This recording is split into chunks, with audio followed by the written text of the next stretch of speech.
নমস্কার বন্ধুরা, একটা ভালো খুব সুন্দর একটা তোমাদের সামনে এনেছি। জিবি অ্যাকচুয়ালি এটা হচ্ছে গিয়ে 24 এনার্জি বলে, আর এটা হচ্ছে গিয়ে তোমার 24 এনার্জি এখানে আছে। এর মডেল নাম্বার 109। এটা খুব একটা ভালো ব্লুটুথ বক্স। এই বক্সটা ওপেন করছি তোমাদের সামনে। খুব সুন্দর একটা সাউন্ড কোয়ালিটি, খুব সুন্দর একটা বক্স আছে। এটা হচ্ছে গিয়ে একটা কেবিল দিচ্ছে, এর সাথে টাইপ সি, খুব সুন্দর একটা টাইপ সি। আগে দিত 3500 বা তাকে বলা হয় তোমার হচ্ছে 3500, এটা হচ্ছে টাইপ সি দিচ্ছে, বুঝতে পারছো?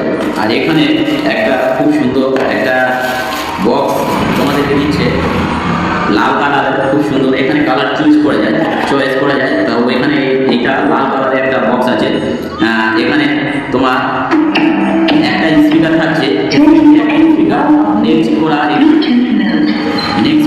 নেক্সট করা যায় এবং মুভ করানো যায় এবং প্লাস মাইনাস, এবং হচ্ছে কি তোমার লাইটের জন্য একটা সুইচ বোতাম দিয়েছে। তো এখানে এটা হচ্ছে কি মেমোরিতে, ডাইরেক্ট মেমোরিতে চলবে এবং ব্লুটুথ থেকে চলবে। এখানে পিন দিয়েছে টাইপ সি এবং বন্ধ আর অফ করার সুইচ এবং ইউএসবি এখানে সিস্টেম করে দেওয়া হচ্ছে, প্যান্ডাইভও চালাতে পারবে। নমস্কার, খুব সুন্দর। এর দাম হচ্ছে কি বেশি নয়, 160 টাকা দাম আছে এই বক্সটা।